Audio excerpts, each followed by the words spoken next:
So here we have a short overview of changing family patterns. We're going to just discuss marriage, divorce, cohabitation, and I've thrown in a few extras, so single parent families, LATs, and a little bit of a breakdown of an item and a question.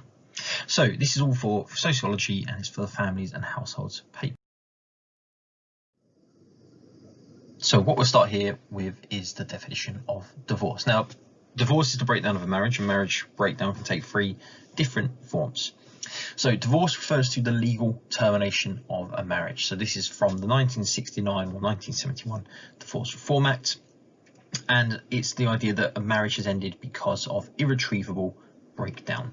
So ultimately the husband or wife has made the decision that they want to be separated, they want their marriage to be broken, or they want a divorce. Separation is a second type of divorce or separation, and ultimately again it's a breakdown of a marriage, but the couple remain legally married. So they may not live together, they may live separately, they are, for all intents and purposes, they're not together, but the marriage remains intact, and obviously it hasn't been broken. And lastly, we have the empty shell marriage, and again this is more of a breakdown of relationship as opposed to a divorce in the traditional sense. So the couple stay in a loveless marriage. There's no intimacy, there's no love in the relationship, but they often will live in the same house, they go through the same routine, and this can be linked to, maybe having children, or maybe like separation, they can't afford to separate. Now, with divorce, the facts. So these all come from the Office of National Statistics. These are the most recent statistics we have, and they come from 2017. So there's just some interesting ones here that I wanted to highlight. So there's been a decrease in divorce. So the divorce rate has decreased by 10.6%. Now that is recognised that there's been some issues with processing divorces. There's a bit of a backlog from 2018. So what's likely to happen is there'll be a bit of a higher number of divorces in the coming years as they start to process this information through. But it's quite interesting to see that divorce rates are decreasing, and there's some possible explanations for that. The divorce rate is 7.5 per 1,000 married men and women. So it has fell from 8.4. So there has been a decline in divorce, whether that's related to the previous point I made. Average duration of marriage is about 12.5 years, and there were 428 divorces of same-sex couples. So that's an increase again on the previous year from 338. So as this graph shows on the screen, it's quite an interesting one. You can see the yellow line, marriage rates are declining and divorce rates are rising, and then start to take a decline as well. And part of the explanation could be that there's less marriages, so that could lead to potentially less divorces in the future. But as again, both interesting trends. So what we have are the causes of changes in divorce. So we'll go through these very quickly. So first of all, we have changes in the law. Now, law has always been a catalyst for changing the divorce rate. So in 1969, the Divorce Reform Act was introduced. It came into effect 2 years later, as you had to be separated for 2 years before you can get divorced, but ultimately it made divorce easier to achieve. You didn't have to prove an offence like adultery, violence. You could get a separation based on irretrievable breakdown. In 1984, the Matrimonial Family Proceedings Act came forward, and that reduced the amount of time you had to be married before you could get a divorce, so it made divorce quicker. And then the Family Law Act came in 1996. Now this increased the amount of time you had to be married, and it also said you had to go through marriage counselling before seeking divorce. So that extended and slowed down the rate of divorce. And then in 2011, sort of more change about the process. So issues could be disputed between couples. You go through mediation with a solicitor rather than having to go through the courts. And in 2019, we had the Dissolution and Separation Act, which meant you could seek a divorce without having to place blame on someone. No party was responsible for the separation. It was just a mutually agreed decision to absolve the marriage.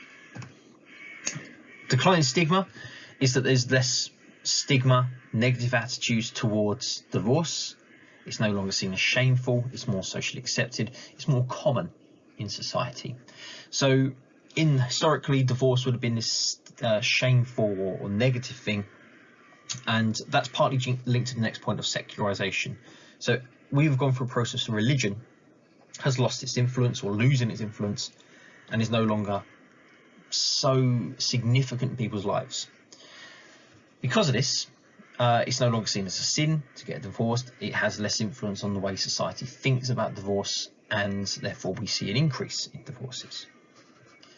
Fletcher talks about raising expectations of marriage. So this is the idea that we enter this marriage with this happily ever after notion. And what Fletcher argues is that what can happen is the reality of marriage and relationships don't meet the happily ever after notion that we hold in our head. And because we have these very high expectations of marriage, which are in some cases unachievable, often we may look at getting divorced because we feel the relationship isn't meeting what we want it to. And that also could lead to higher remarriage rates, where people remarry in the hope of getting this happily ever after relationship. And last but not least, the changes in the position of women. So women, about 2/3 of divorce petitions are initiated by women. And one of the reasons could be that women have more economic power. So they have entered the workplace, they've entered education, they have more control in the family, they have more self-sufficiency. And this is all could be sort of changing in sort of gender roles and expectations within families. Now, the theoretical views on divorce, just to quickly fly through them. So functionalism, like Fletcher mentioned, divorce is increasing because we have very high expectations of marriage. So it doesn't signal that marriage is under threat, but it signals that we have a very high expectation of marriage, and that if they don't meet what we need, then we will seek a divorce. The new right are very anti-divorce. So they see this is a threat to the family. Divorce will lead to single parent families, traditional nuclear families declining, and that leads to welfare dependency and other problems that they would disagree with. Liberal feminists would see it as a positive sign, this move towards greater equality, more women being able to escape unhappy relationships, and political change or policy change which has supported equality between men and women. So women being able to initiate divorce and not having to prove adultery. Obviously, also women having more power in terms of employment and money, obviously is seen as a positive thing by the liberal feminists. Radical feminists may see it as a sign that women have a dual burden, that they're oppressed, they're treated unfairly. So women might seek escape from their home, from the oppression they feel, and this could be contributing to high divorce rates, women escaping patriarchal oppression in the home. Interactionists, again, interactionism is about the small scale, so they would probably look more about the meaning, how people understand, experience and interpret divorce, as opposed to general causes of it. And postmodernism would talk about the idea that we have more choice, more diversity, and as a result we also have more risk, which could also explain divorce rates increasing. Now, just as an overlap between marriage and divorce, again, I thought this was an interesting graph, also from the Office of National Statistics, and again it just indicates the different types of marriage. So all marriages are declining, first marriages are declining, divorces are starting to go up, and remarriage stays fairly consistent. So despite marriage going down, divorce going up, remarriage stays the same. So again, coming back to that notion that marriage is still potentially seen as an important institution. So the facts of marriage. So again, more specifically, we've talked about this already. As you can see, marriage rates generally have been declining, particularly probably since about sort of the mid 40s. We've seen a slight decline. It had a little peak in the sort of late 60s, early 70s, but since then it has been going down. And statistically, there were 242,842 marriages in 2017. So that's a decrease of 2.4%. Marriage rates for opposite sex couples are the lowest on record. So there was 21.2 marriages per 1,000 unmarried men, 19.5 marriages per 1,000 unmarried women. And a quote from the report from the Office of National Statistics said that marriage rates for opposite sex couples are now at the lowest level on record. This continues a gradual long-term decline since the early 70s, with numbers falling by a third over the past 4 years. So marriage rates are going down. Average age of marriage is going up, and nearly 9 in 10 opposite sex couples cohabited before getting married. So not so much a trend, but also a lot of people choose to cohabit before marriage. So some changing causes and the impact here. So changing attitudes to marriage, young people more likely to cohabit than older people, younger people choosing not to marry. So that could be one change, that marriage is no longer seen as important.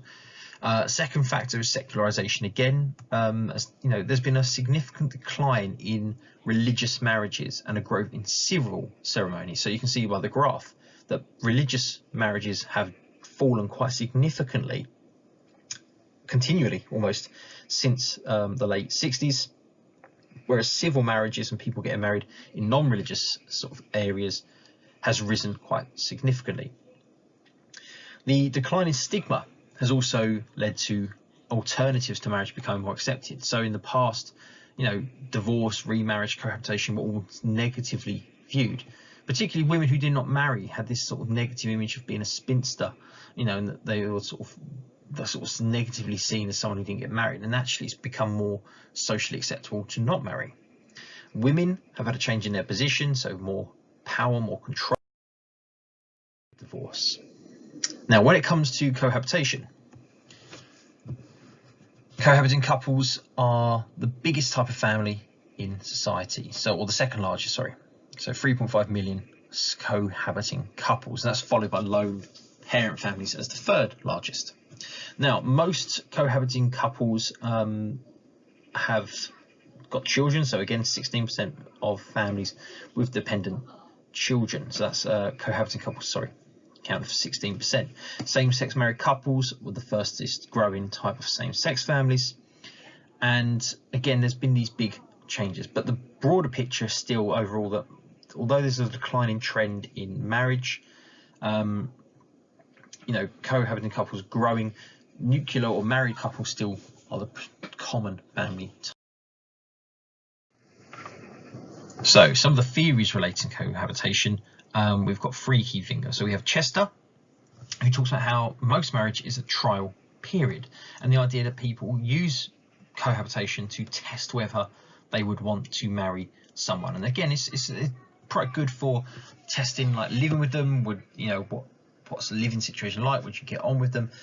So 80% of first-time marriages often have this period of cohabitation before them. Chandler talks about how cohabitation is seen as a long-term alternative. A lot of couples choose cohabitation instead of marriage, and this can be seen by the growth of children being born outside of marriage, but also because I think one of the arguments is that cohabitation is seen as more equal, and that leads into the Benjamin, the final concept here, that young people choose cohabitation because it is a greater level of equality within it compared to a patriarchal marriage.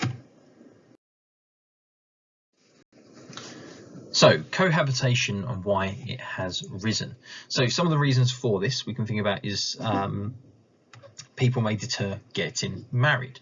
People may choose to cohabit because it's seen as easier, it's quicker, and it's cheaper than marriage. And obviously some people become disenchanted by marriage as an institution. Some of the other arguments we've got are ones that we've seen consistently, so growth of secularization and declining influence of religion. We've seen change in attitudes and less stigma surrounding alternatives to marriage, and also the changing role of women being key in all these changes. So as women gain more independence, we see big changes there. And then lastly, Beck talks about risk again, people choosing not to get married because the risk of divorce, the fear of divorce, the ease of breaking up a cohabiting relationship as opposed to breaking up a marriage. So again, this greater instability in society. Now, just the last couple of points here. So we've got single parent families. These account for 2 million families, so 14% of all families. As I say, it's probably the third largest family type in the UK. And while lone parent mothers remain the most common type for 86%, there's been a growth of lone parent fathers, sort of making up the other, or making up 22%, and then the remainder is kind of a single parent but that isn't related to the child, or some kind of odd different combination. But basically the number of lone parent mothers has also increased, but it's been slower. Lone parent families are a transitional stage. One of the things that I was trying to reiterate is that lone parenthood is often temporary. So the things that can cause it would be non-cohabiting mothers, people choose not to marry, separation from cohabiting, breakdown of a marriage, divorce, death of a partner. These can create a lone parent family, single parent family. But it's not a permanent stage, because then we might see cohabitation, remarriage, reconciliation, or children no longer being dependent. So it's a transitional stage rather than a lifelong choice. As a new sort of set of ideas, we've got multi-family households. This was quite interesting, that popped up in something I was researching. The idea that we see this is a growing family type, quite a contemporary one. So the idea that you might have grown-up children with their partner living with their parents because they can't afford their own property. So you might see like multi-generational or multi-family households living together. So this might be two adults with their grown-up child and then his or her partner living together, and that's obviously would be a multi-family household. LATs have also grown some answers to the questions about why LATs. So the benefits of them would be greater autonomy, maintaining your own property, your friendships, your local arrangements. It also allows women to escape traditional gender roles.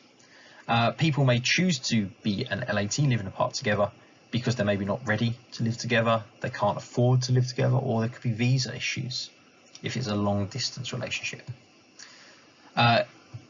Individuals who have previously experienced abusive relationships may want to avoid jumping into relationships very quickly. So this could be almost the idea of that protective or form of protection. And the benefits of it is, in terms of gender roles, it still leads to greater equality. Each couple maintains their individuality, their independence, their control over their actions, while still in a relationship and still benefiting from levels of intimacy. And last but not least, just a breakdown of a question for you. So this is the question that's in your pack if you want to take a look at it. So it says, use materials from Y2B, analyse 2 changes in the patterns of marriage over the past 70 years. So if we break this down, the item, and then also think about some points you can include. So the key sentence in this is that marriage is an institution that remains strong. That's one thing we know. Marriage is still the common type of family arrangement. It's also how most marriages now civil ceremonies. Remarriage has grown, and the age of those getting married has risen. So the item does give you several patterns that have changed in relation to marriage. Now with the question, we need to use this item twice. We need to use these points as a jumping point. We need to analyse, which means explain, detail and discuss. 2 changes, so 2 being the key word, in patterns of marriage. And we are looking at the last 70 years, which does take us to around the 1950s, which is quite good because that does cover most of the recent changes we've looked at. Most of the key changes, sort of, particularly decline in marriage, sort of happen around the 1970s. So we've got that. So most of the things we've covered are within the last 70 years. Now, the changes that you could use and some of the things that you could discuss, particularly from the item, I thought about decline in religious marriages. So it talks about how there's been a growth of civil ceremonies and a decline in religious marriages. Remarriage has increased, and at least one partner is remarrying, as mentioned in the item, and the increased age of those getting married also, again, from the item. There are jumping points. The explanation and analysis we conclude with these would be, for decline in marriage, secularization, decline in the influence of religion, less pressure to conform to traditional values of relationships. Decline in religious marriages, the growth of civil ceremonies. Remarriage has increased because of the high levels of divorce. So it also suggests that marriage is no longer a lifelong commitment. So in terms of change in pattern, it's not for life, but it's still important. And that could almost come back to that first sentence about how marriage remains strong. And then lastly, the age of marriage going up. So again, you can talk about how people delay marriage due to education, employment and choice. And last but not least, some of the evaluative points. So marriage is still strong in society, as the item suggests. Most households contain married couples. And remarriage also indicates that people think marriage is important. People choosing to remarry shows that remarriage is important. And again, almost a part of the explanation, you could come back to functionalism and Fletcher and the idea of the, looking for that happily ever after relationship. Okay, and there we have it. So just an overview of the first part of changing family patterns. Okay, thanks for watching. Hope this helps, and obviously any questions, just feel free to contact me. And take care.